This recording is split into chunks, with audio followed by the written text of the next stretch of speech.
దీనికి పోలీసు వారు, అందులోనూ కూడా చాలా మంచి పేరు ఉన్నటువంటి అధికారిగా ఉన్న ఈ జిల్లా ఎస్పీ గారు ఇంతకుముందు పత్రికా సమావేశంలో మాట్లాడుతూ, మేము 5 మందిని అనుమతించినాము, కానీ వాళ్ళు 40 మంది రావటానికి సిద్ధపడ్డారని, తెలుగుదేశం పార్టీ వాళ్లను కూడా అలాగే కొద్ది మందినే పంపించినాము అని ఆయన చేత కూడా ఈ ప్రభుత్వం ఆ నిబద్ధత కలిగినటువంటి పోలీసు అధికారి చేత కూడా అబద్ధం చెప్పించింది.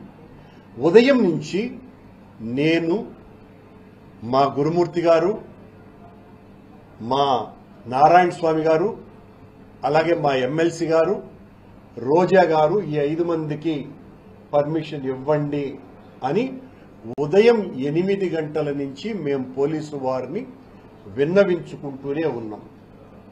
వారేమో అప్పుడు వారు పోయిన తర్వాత, ఎవరైతే ఆ తెలుగుదేశం పార్టీ శాసనసభ్యులు ఎవరో ఉన్నారో వాళ్ళు పోయిన తర్వాత మీరు ఒక్కరిని అనుమతిస్తాము అని పదే పదే చెప్పటం జరిగింది.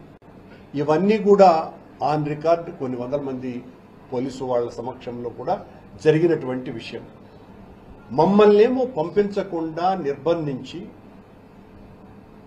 అడుగడుగున ఆటంకాలు కలిగించి, మేము 5 మందిమే వెళతామని చెప్పినా కూడా అనుమతి ఇవ్వకుండా ఒక జిల్లా స్థాయి ఎస్పీ స్థాయిలో ఉన్నటువంటి అధికారి చేత, ఒక నిజాయితీపరుడైన అధికారి చేత ఈ రకమైనటువంటి అబద్ధాలు చెప్పించే స్థాయికి ఈ ప్రభుత్వం దిగజారింది.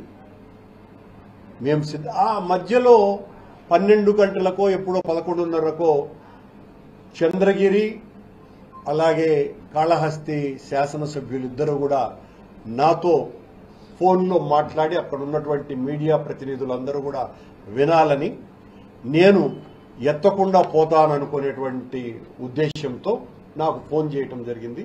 నేను ఎత్తితే అన్న మీకోసం వెయిట్ చేస్తున్నాము చాలాసేపటి నుంచి అని చెప్పినారు. నేను కూడా వెయిట్ చేస్తూనే ఉన్నాను ఉదయం నుంచి నాని సుధీర్, కానీ నన్ను పంపటం లేదు అంటే, మీ పక్కన ఎవ్వడు ఒక్కరు లేరన్న పోలీసు వాళ్ళు, మీరు కావాలని చెప్తున్నారు అని. లేదబ్బా, ఇక్కడంతా చాలా మంది పోలీసు వాళ్ళు ఉన్నారు, మీరు ఎస్కార్ట్ గాని అందించగలిగితే నేను రావటానికి సిద్ధంగా ఉన్నాను అని నేను చెప్పాను. చెప్పిన తర్వాత వాళ్ళు మేము పంపిస్తాము అని అన్నారు. వాళ్ళు పంపలా. నేను ఇక్కడ ఉన్నటువంటి పోలీసు అధికారులతో, ఇక్కడ డిఎస్పీ గారు కూడా ప్రసాద్ గారు కూడా ఉండినారు, ఇంకా ఉన్నారు అనుకుంటా బయట, ఆయనతో కూడా చెప్పడం జరిగింది మేము వెళ్తాము అని. వారు మమ్మల్ని పంపలేదు. అది కూడా విజువల్స్ అన్ని కూడా బయటికి వచ్చేసాయి. అలాగే తమాషాగా నాకు ఎవరైతే సవాలు విసిరారో ఆ రాష్ట్ర అధ్యక్షుడే తోక ముడిచి ఈరోజు రాలా. నా ఛాలెంజ్ని స్వీకరించాల్సినటువంటి బాధ్యత నిజానికి ఆయన మీద ఉన్నది. ఆయన ఛాలెంజ్ని నేను స్వీకరించినాను కాబట్టి.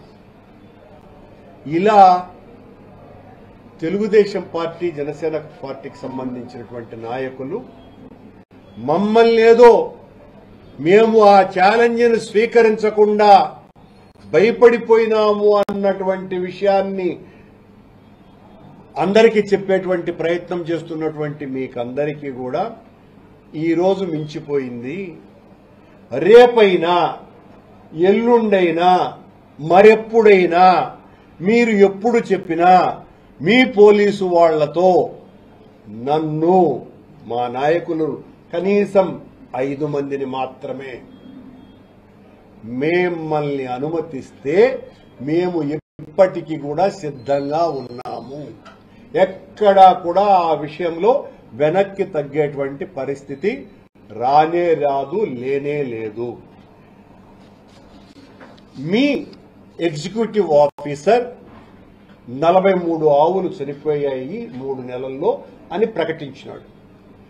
మీ చైర్మన్ 22 ఆవులు చనిపోయాయి అని చెప్పటమే కాకుండా, ఏం మనుషులు చచ్చిపోరా, ముస్లిం 35 కాబట్టి చచ్చిపోయినాయి, నువ్వు ఒక దుర్మార్గుడివిరా, నీచుడివిరా అని నన్ను ఇష్టం వచ్చినట్టుగా తిట్టాడు. మనిషి జన్మ ఎత్తటమే పొరపాటురాని ఇలాంటి వాడు అని. సరే, స్థానిక శాసనసభ్యుడు కూడా 40 గోవులు చచ్చిపోయినాయని ఆయన కూడా చెప్పినారు. నేను ఏ మాట అయితే చెప్పానో ఆ మాటకు ఇప్పటికీ కూడా కట్టుబడి ఉన్నాను.